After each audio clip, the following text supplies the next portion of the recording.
श्री सुखदेव जी कहते हैं कि परीक्षित, गोपियों ने देखा कि श्री कृष्ण के सेवक उद्धव जी की आकृति और वेशभूषा श्री कृष्ण से मिलती जुलती है। घुटनों तक लंबी लंबी भुजाएं हैं, नूतन कमलदल के समान कोमल नेत्र हैं, शरीर पर पीतांबर धारण किए हुए हैं, गले में कमल पुष्पों की माला है, कानों में मणि जड़ित कुंडल झलक रहे हैं और मुखारविंद अत्यंत प्रफुल्लित है। पवित्र मुस्कान वाली गोपियों ने आपस में कहा, यह पुरुष देखने में तो बहुत सुंदर है, परंतु यह है कौन? कहाँ से आया है? किसका दूत है? इसने श्री कृष्ण जैसी वेशभूषा क्यों धारण कर रखी है? सबकी सब गोपियां उनका परिचय प्राप्त करने के लिए अत्यंत उत्सुक हो गईं और उसमें से बहुत सी पवित्र कीर्ति भगवान श्री कृष्ण के चरण कमलों के आश्रित तथा उनके सेवक सखा उद्धव जी को चारों ओर से घेरकर खड़ी हो गईं।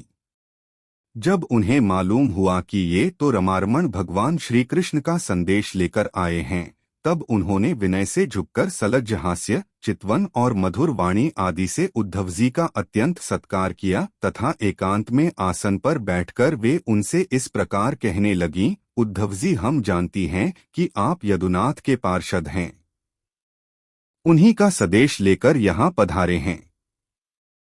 आपके स्वामी ने अपने माता पिता को सुख देने के लिए आपको यहाँ भेजा है।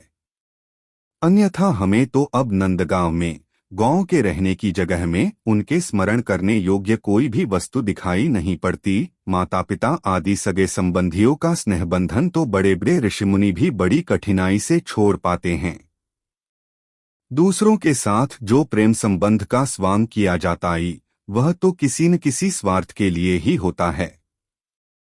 भौरों का पुष्पों से और पुरुषों का स्त्रियों से ऐसा ही स्वार्थ का प्रेम संबंध होता है। जब वेश्या समझती है कि अब मेरे यहाँ आने वाले के पास धन नहीं है, तब उसे वह धता बता देती है। जब प्रजा देखती है कि यह राजा हमारी रक्षा नहीं कर सकता, तब वह उसका साथ छोड़ देती है।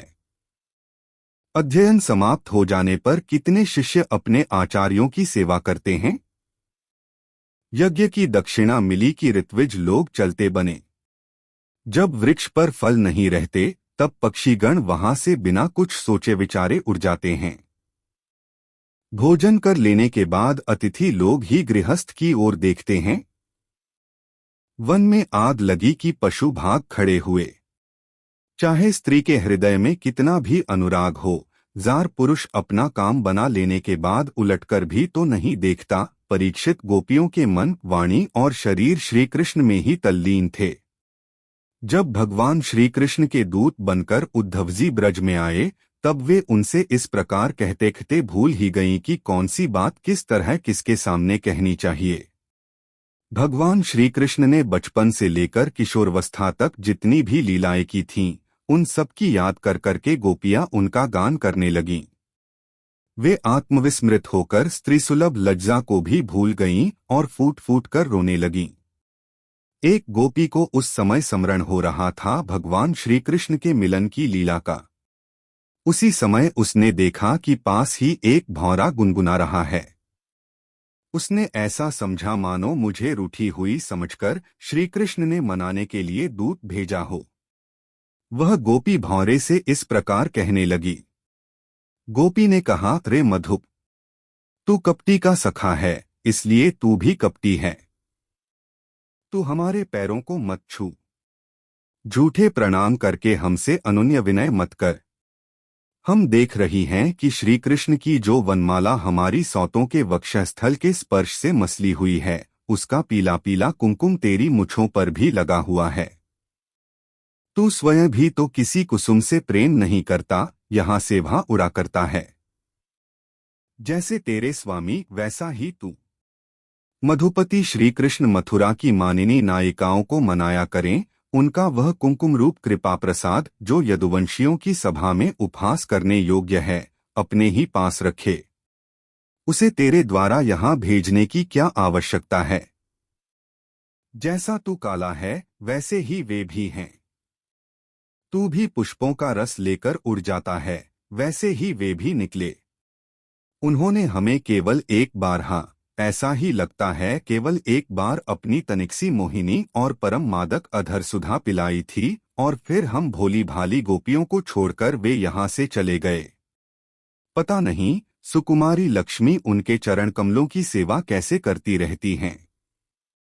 अवश्य ही वे छैल छबीले श्री कृष्ण की चिकनी चुपड़ी बातों में आ गई होंगी। चिच्चोर ने उनका भी चित्त चुरा लिया होगा। अरे भ्रमर, हम वनवासिनी हैं, हमारे तो घर द्वार भी नहीं है। तू हम लोगों के सामने यदुवंश शिरोमणि श्री कृष्ण का बहुत सा गुणगान क्यों कर रहा है?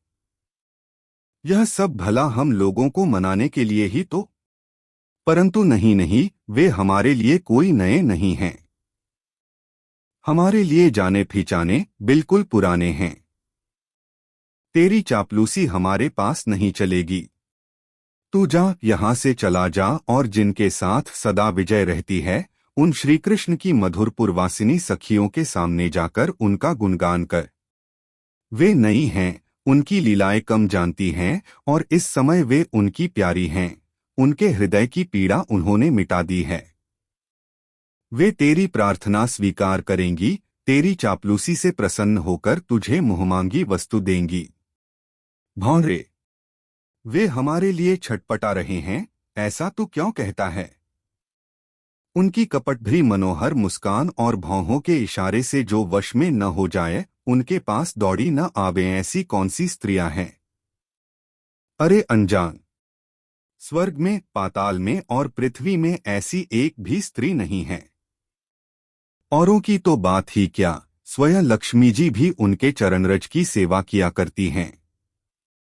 फिर हम श्री कृष्ण के लिए किस गिनती में हैं? परंतु तू उनके पास जाकर कहना कि तुम्हारा नाम तो उत्तम श्लोक है, अच्छे अच्छे लोग तुम्हारी कीर्ति का गान करते हैं, परंतु इसकी सार्थकता तो इसी में है कि तुम दीनों पर दया करो। नहीं तो कृष्ण, तुम्हारा उत्तम श्लोक नाम झूठा पड़ जाता है। अरे मधुकर, देख, तू मेरे पैर पर सिर मत टेक। मैं जानती हूं कि तू अनुनय विनय करने में, क्षमायाचना करने में बड़ा निपुण है। मालूम होता है तू श्री कृष्ण से ही यही